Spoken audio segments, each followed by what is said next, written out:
Now, what really made the difference for me in terms of getting a position and embedding myself as an academic was getting hold of one of these Royal Society research fellowships, because they give you money for 5 years at least to do what you want to do. And I said to them what I wanted to do was find out what's out there, go to areas that have never been surveyed before, record things that have never been recorded before, and then use that information to see how we could do less damage to the oceans and how we are going to adapt as a society to things that are changing in the oceans and changing due to climate change. And they thought, that sounds fair enough to me, here's your 5 years of money. And that has made all the difference, basically. What they do, what they try to do at least, is embed their scientists into organisations like DEFRA or into Parliament. And so you shadow, as a scientist, you shadow these guys through Parliament. And that is really empowering, because you realise that if you tell the right people about what you're finding out, they'll change the rules to make things better. Rather than just telling each other at conferences what you found out, which is what usually happens, instead of wasting energy doing that, you tell the people that can make a difference policy-wise, and that sort of shortcuts a lot of this discussion about, well, should we put fish farms here or there, or is scallop dredging good or bad for the seabed? And it gives you the freedom, that chunk of money of a fellowship, when you're probably at the most vulnerable stage of your career. You've done a PhD, you've proved you can do stuff, but getting the money and the freedom to cut your own way is the toughest part. I actually wish people with money would loosen up some cash for people that are coming out of PhDs, because that is certainly the most vulnerable stage.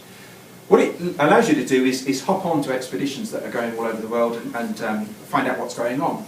So, for example, I went up to the Arctic on a cruise, and a cruise is a bit like a giant conference, but instead of lasting 3 days, lasts 3 months. You're on this ship with people with all sorts of different expertises, and you learn off them, and you kind of learn about their field in great detail. It's a good opportunity. We went to this area here, where the seabed is really deep, really close to the coast of Norway. And in fact, Norway is rising out of the sea isostatically, just like the UK is tilting on its axis with London sinking and Scotland coming out of the water because of the weight of ice for the last ice age has been taken off. The country is tilting, but it's tilting in Norway as well. And that means that this area of the seabed is actually very unstable and has set off several big tsunamis that we know coated Scotland and the Faroes and Iceland when those tsunamis were triggered about 4,000 years ago. And it's exposed large amounts of bedrock in the deep sea, in the Arctic. And on that bedrock is growing gigantic coral reefs, the biggest coral reefs we've found in the deep sea so far. In all the textbooks they say that coral reefs are restricted to waters above 18 degrees centigrade, and yet by going out there and finding out what's up there, we've discovered that the textbooks are wrong, and there are huge coral reefs. This one is 24 kilometres long, and it's hundreds of metres high and thousands of years old. And I did what I wanted to do since Mum and Dad were taking me out on little dive boats. Go down in a submarine to see what was down there. And this is video from that expedition. And the whole place is teeming with big, commercially important fish. Those are safe. There's cod there as well in abundance. There's species of fish that only live in the Arctic and don't live down here, but nevertheless good to eat and are commercially important. And they're clearly using this habitat as a place to feed and to breed and to hide. If you smash that habitat up and lose that habitat, you're losing the habitat that these fish require. I went to the MBA, the Marine Biology Association, up on the Hoe when I was about 15 to do a course about plankton.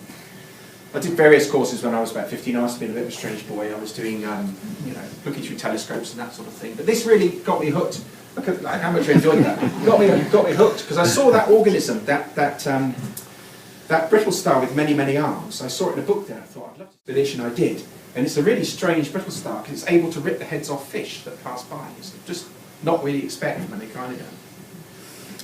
Now, that was the good news. We found and discovered gigantic, pristine coral reefs up in the Arctic that no one knew previously existed before 2007.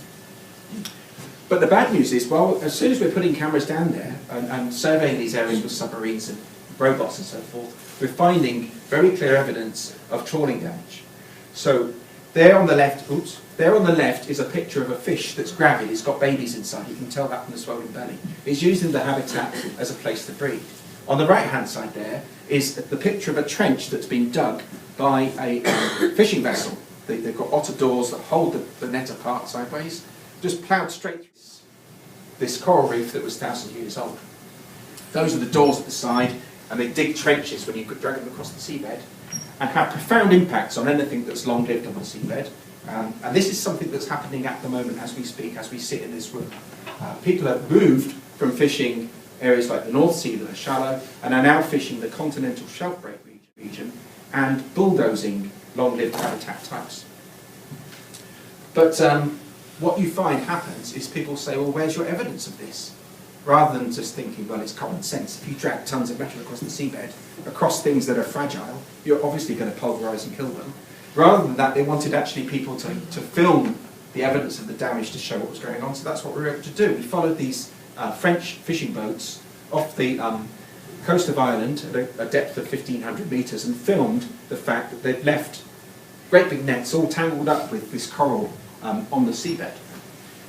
This was a cool expedition actually, because you put your hand into a glove on the ship that would operate the machine, the robot that would pick up the coral for you. And you could by pinching your fingers hard, you could cut through steel, or gently you could pick up and pluck organisms off the seabed like feathers from the seabed.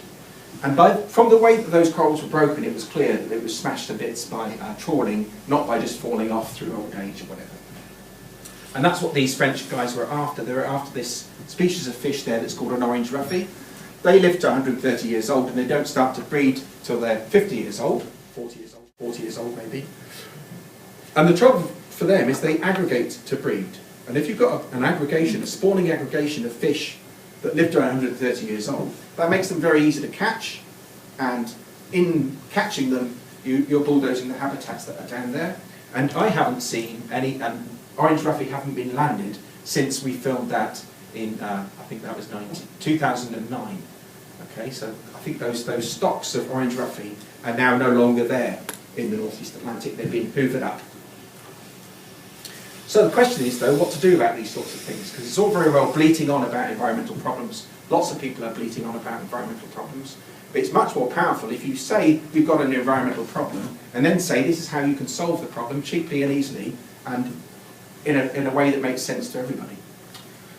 So this is a picture of the west coast of the UK, obviously, and the dark colours are deep water. This is like 2,500 metres deep, maybe. And that's the continental shelf break region that I'm talking about, where the sea shelves off from 200 metres depth down to 2,000 metres depth quite abruptly. And in that region, there are really rich fisheries at the moment. Those blobs in the middle of light colour are great big underwater mountains, seamounts that punch up through the seabed because of volcanic activity. And then you've got chunks of the old continental shelf lying out to the west, and that chunk to the west there is Rockall Bank, where you've got Jeff Moore standing on top of the rock there. And what we proposed,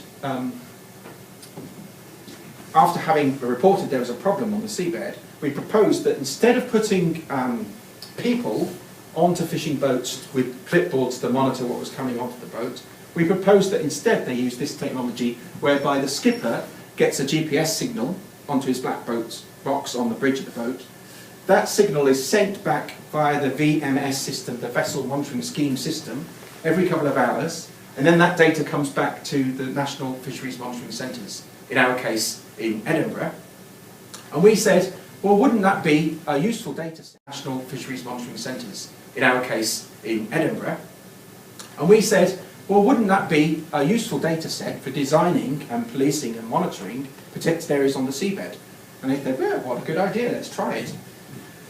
And that's what we did. So out to the west coast of Scotland, around Rockall Bank, there are these giant coral reefs that, even though they've been damaged by fishing, there's still some corals there, and there are still aggregations of commercially important fish living above them. There is now this system in place where there are boxes, virtual boxes, on the charts, the electronic charts that these fishermen use, that have these protected areas marked on them.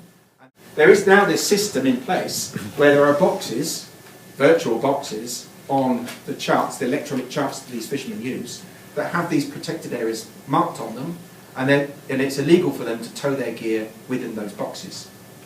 And I think, personally, I think this is my biggest triumph, really, probably the biggest triumph of my career, is to get some of these areas actually protected. It doesn't matter what you call them. They call them fisheries protection zones or something like that. But they're actually marine protected areas because you're not allowed to do the very thing that kills and damages the seabed in those areas, i.e.